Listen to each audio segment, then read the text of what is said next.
Hey everyone, Brendan Snyder here. How are you? Thanks so much for joining me and welcome to a special run through of my Cheap Trick CD collection. Now the band formed back in 1973, 52 years ago. In all that time, they've never broken up and released a total of 21 studio albums, including the brand new All Washed Up, which I have done a full review for. But because they've just released this brand new album, I wanted to run through my 37 CD collection of Cheap Trick, give you guys a cool overview of their whole catalog and what's out there, because this band been kicking around 52 years. It's amazing. And we're going to do that here in just a bit. But before we start, if you're new to my channel, you haven't already hit the subscribe button, please do. Leave a comment, hit like. All those things do help support my channel. I greatly appreciate it. And of course, as an added bonus, by turning on notifications, you'll never miss an episode and stay up to date on cool things like this, where I'm talking about my Cheap Trick CD collection. 37 things to run through with you guys, and let's dive into it here. And I'm going to do this chronologically, and we're going to kick off with their debut self-titled album, 1977. This is where everything comes together for the band and they start. It's a fantastic kickoff to their career. Their next up album, In Color, and this one here, which came out also in 1977, has the song I Want You to Want Me on it. And while it was not yet a hit off of the studio album, it later becomes one of their biggest songs ever. Next, we get Heaven Tonight. And the first three albums, the trilogy of albums at the beginning, a lot of people would say is the greatest run of Cheap Trick albums in a row. This one, having Surrender on it, is one of their most iconic, best songs in my opinion. I absolutely love this one. It consistently ranks very high for me. That was 1978. And so also in 1978 is when we get Cheap Trick at Budokan. And so originally it was a single disc, a single LP live show, and it has the song I Want You to Want Me, and that became a big success. And so, like a lot of other bands, having these iconic, career-changing live albums like UFO, Strangers in the Night, Kiss Alive, well, Cheap Trick had At Budokan. It was also one of the things that made the At Budokan, or playing at Budokan, such a big thing, was this album here. After this, it was just one of those feats that bands had to achieve, and so Cheap Trick helped do that. Great album, maybe their biggest album in that regard for what it achieved for the band. Years later, they would put out Budokan 2, the rest of that show, and then ultimately we got a box set called Budokan. And on this one here, we get a DVD, so we actually get to see the show, which is amazing. And then CDs 2, 3, and 4, we get on CD 2, Friday, April 26th, a concert in its entirety, 19 tracks. And then we get CDs 3 and 4, the complete Budokan concert that those two albums made up. So you get this in a different version. You get to see a show, you get an unreleased show, and then you get the complete concert that made up. But I still like having the actual original album that is just a selections of from it. And we know that these things were touched up in the studio and whatnot. So all in all, though, very cool box set to have. I believe this is now out of print, but came with the CDs, had a great booklet that was inside it, kind of thing, DVD size.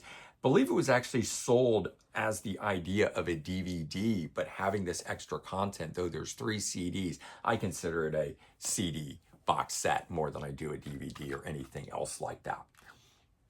All right, their first studio album now, post At Budokan, Dream Police, which is another iconic album and song. I love this album from start to finish. It is so very good. Then we move on with All Shook Up, which came out in 1980. And incidentally, the latest album, All Washed Up, is a play on the name of this album, All Shook Up. But another great one. And some of these albums, like this one here, this has bonus content that's on it, and I believe that it's got the tracks from Found All the Parts, the EP that was released separately, that appears on here. But a lot of these, including the ones I had previously shown, these are remasters and they have bonus content on them. So I like having this version of the remasters that has that bonus content on it. Now, one album that I've not seen get a remaster the way that those first 4 or 5 studio albums did was this one. One on One, and this is 1982.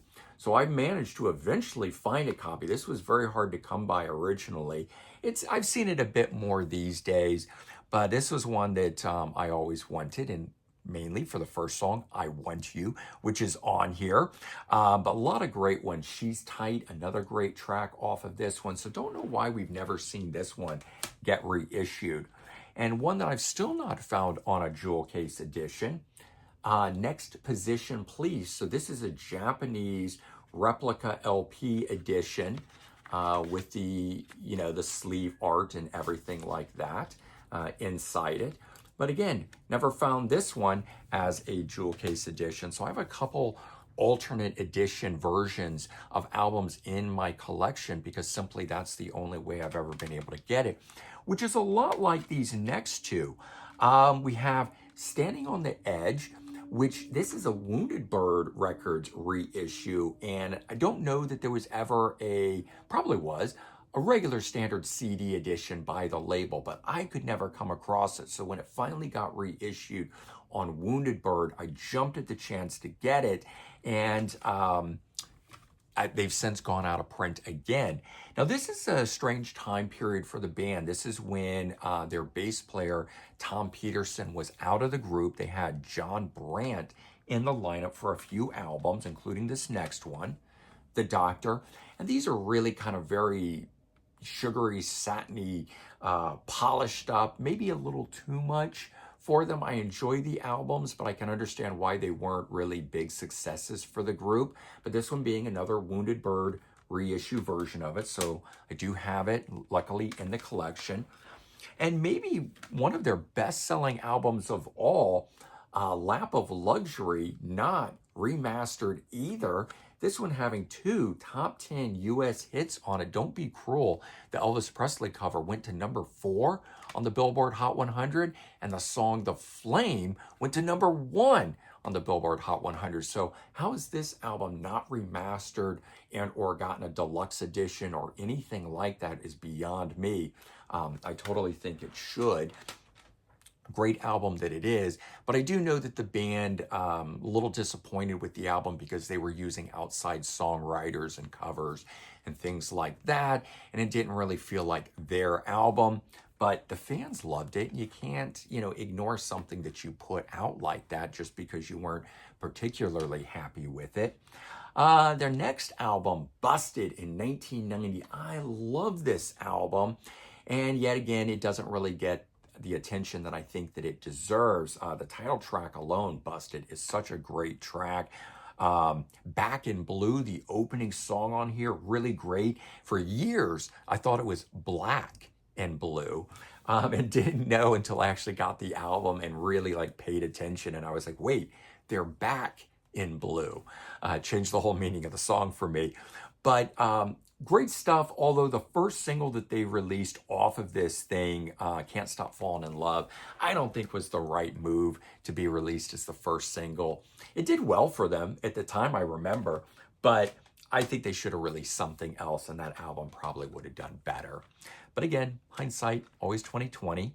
So after that album, they leave Epic Records, and so Epic Records puts out a greatest hits. And this was really without the band's approval, though I think it was just, contract ending. They owed them one more album, so they put this out. And it's got a cover song of Magical Mystery Tour. That was an unreleased song at that time. So I don't know if they released that as a single or they didn't release it as a single, but I was excited to get it for that one song that I didn't have. And it's just a lot of great tracks on here, really showcasing the band itself and showing how good they are just from one hit after another on it. So I've always enjoyed that. I had it on cassette back in the day and played it incessantly. In fact, I think that's the first Cheap Trick album I had, was that, the greatest hits, before I then went back and started buying stuff. First Cheap Trick CD is their 1994 Warner Brothers one and only album, Woke Up With a Monster. I absolutely love this album. I don't know why it didn't do well. The kickoff with My Gang, the title track on here, You're All I Want to Do, Never Run Out of Love, Didn't Know I Had It. So many great tracks on this thing. Really, really should have been much bigger for the band, but you know, grunge, alternative rock, all that other stuff was so popular at the time, it just got overshadowed, I think. And so unfortunately, they only make the one album and they get dropped from that label. So now we have the greatest hits from the epic years. And then the band does its first box set, Sex, America, Cheap Trick. And it was a 4 CD box set done typical to the way things were at that time, where you get it like this and the booklets in the middle of it. And you do get some write-up and some history and things and all the information on releases in the back of this thing. But 4 discs, a lot of rarities on this, covering the whole career. I was so excited for this when it came out. I remember picking this up. And again, I think at that time, this was all I owned. I had this and I bought this. And then that just kicked it off. I was in a huge Cheap Trick phase at that point. And I remember, because I was working in a record store, that was 1996, and they were playing a compilation like this, a single disc given out to radio stations and music stores and things to play to help promote this box set. And I thought that was very cool, the single disc edition. It's got album cuts, but it's also got some of that rarities on it. So 12 tracks. So luckily, even though this was something that was not for sale, I was able to get my hands on a copy of it. I remember a girl worked at the record store with me. Her brother, who was much older, worked for the record label. And I had said, oh, I really want one of those. Can you get me one of those? And so I lucked out and was able to get one. All right, 1997, the band returns with another self-titled album on Red Ant, and it was promoted as a return to form, getting back to the sound of the 70s, very raw. And this just, for me, lost a lot of those pop hooks and things, the melody, the stuff that I really liked about them. Good album, some good standout tracks on it. I always really liked the song Yeah, Yeah, and Say Goodbye, which I believe both of those were a double A-side single, but I just never felt like the rest of the material stood up. For me, it's one of my least favorite albums, but I know a bunch of you guys out there love that album, so to each their own. And as a bonus with this, it also came with this cardboard sleeve CD single, that had 2 unreleased tracks, Baby Talk and Brontosaurus, which were produced by Steve Albini. Steve Albini, known for his work with a lot of alternative rock bands and stuff. So it was kind of giving the band some clout, saying, you know, they may be power pop and they may be from the 70s and 80s, but, you know, they're just as cool and alternative as you, kind of thing. So this came as a double package sort of thing like that. And always enjoyed having those 2 extra tracks. I think those have turned up as bonus cuts now on recent reissues of the CD, so probably still able to get them. And while that was on Red Ant, and Red Ant went out of business very quickly, filed bankruptcy, and unfortunately that album didn't do what they had hoped it would do, the band kind of stays on an independent route for a while. And they put this out. This was an internet-only album. I don't know if it ever got a full domestic release, but I remember it was one of the very first things I had to go on the internet for, to a band's website, place an order, and wait for it to be delivered. And I didn't have a computer yet at this time, or internet. I think this is like 1997, give or take, might be 1998. This is Music for Hangovers. The band was performing their first 4 albums, so the first 3 studio plus at Budokan in their entirety, and this is made up from those shows, so it's going back to their roots. But this is on Cheap Trick Unlimited Records. And, you know, as I said, this was website only at the time. That was such a new thing. I remember there being a couple other bands that did some internet only releases. And when I'd read about those, it'd be like, okay, I had to go down to the library, book some time on the computer, log in, find their website. There was no Google searches at that time. So you had to know the exact website and where you were going. Found it, placed a credit card order on the computer, and had it sent to me. I mean, nowadays it's nothing, right? But back then that was. So still stand on the whole independent thing. The band wanted to do something to promote their 25th anniversary, so silver. So this, I believe, is a live show, and we've got 29 tracks. Something from every release of the band appears on here. And there's a live video from this in particular that's very, very good. And so again, we're kind of just in this weird phase where the band is taking stock of their career, where they're at, couple live albums in a row, back to basics type stuff, and they never liked that original Epic Records Greatest Hits. So they then release this authorized Greatest Hits, legacy recordings. They did a proper Greatest Hits that they liked, and they wanted something that had, you know, both old and new stuff on here. They did a new recording of the song The Flame, a live recording, and got it on here. They had also gotten popular having done the song it's called In the Street, and it's a cover song, but it was used as that 70s show theme song. And so that appears on here. And again, they had gotten more popularity out of that, being the band that had done it. So that's kind of why I think this was put together, to capitalize on the success that they were starting to have, resurgence in popularity based on playing the theme song to that 70s show.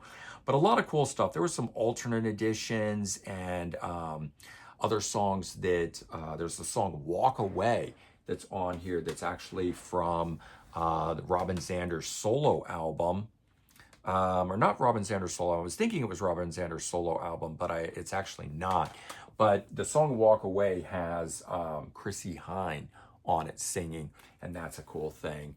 So a lot of nice stuff like that to make that be a little bit more than just the hits compilation like the previous one. All right, then the band puts out Special One. This is 2003.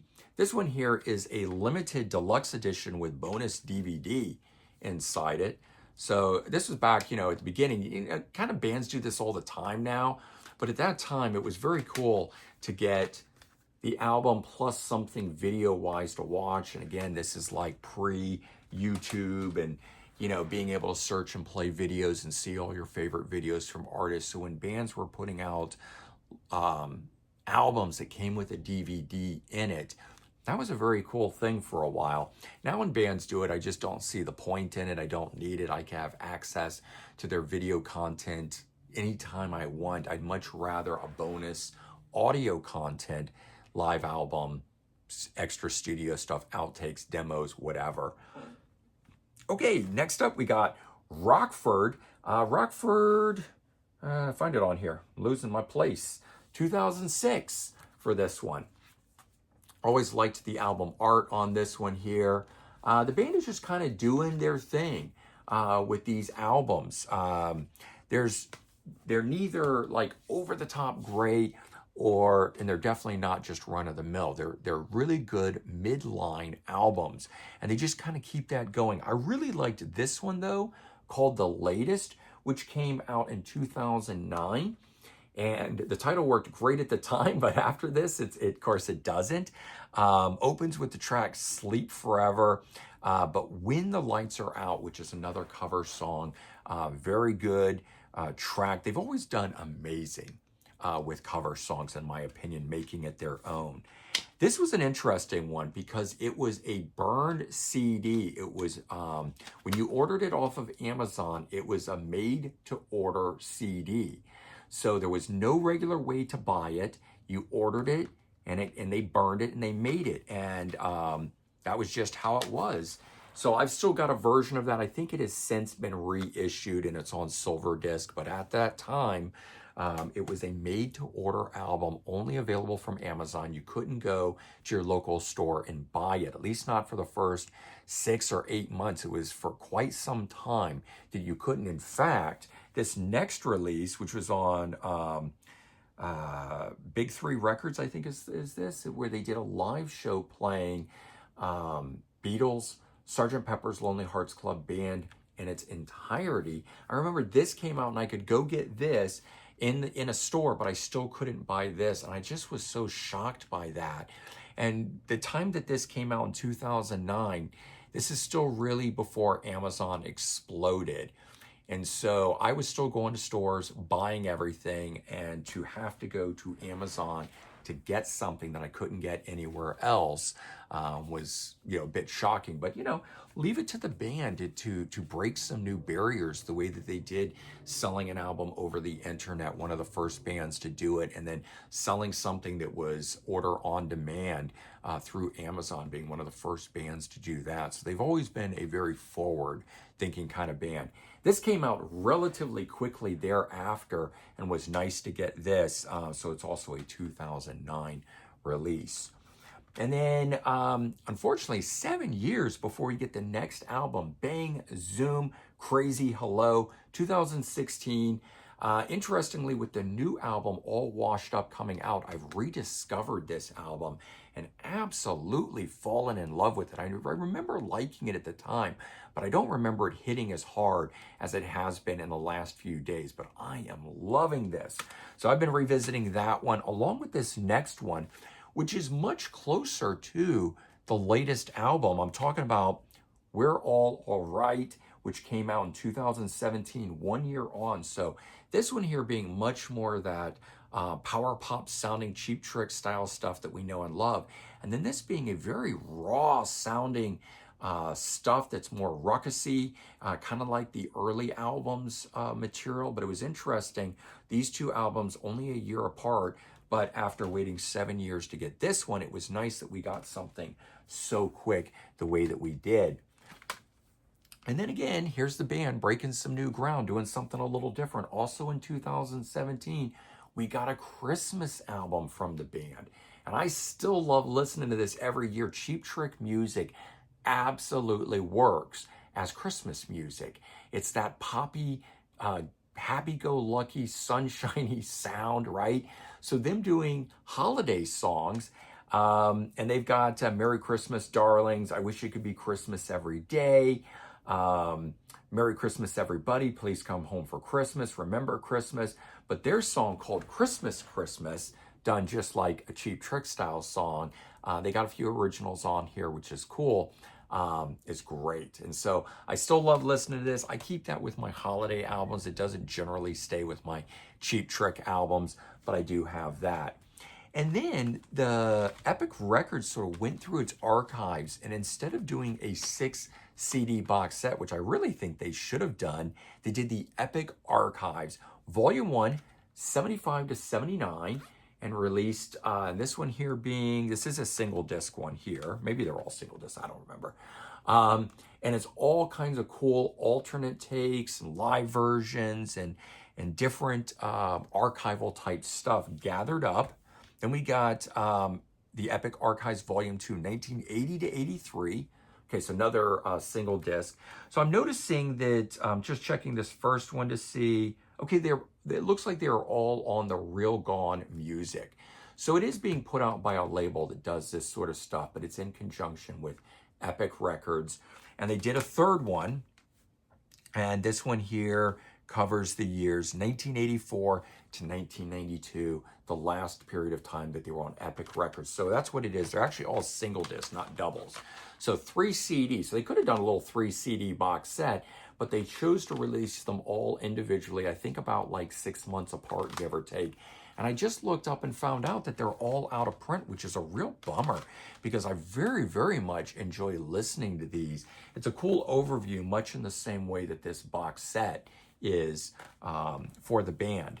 And they would finally return in 2021, 4 years later, with In Another World, a very classic sounding Cheap Trick style album with all the sugary, sweet power popness that we love from the band.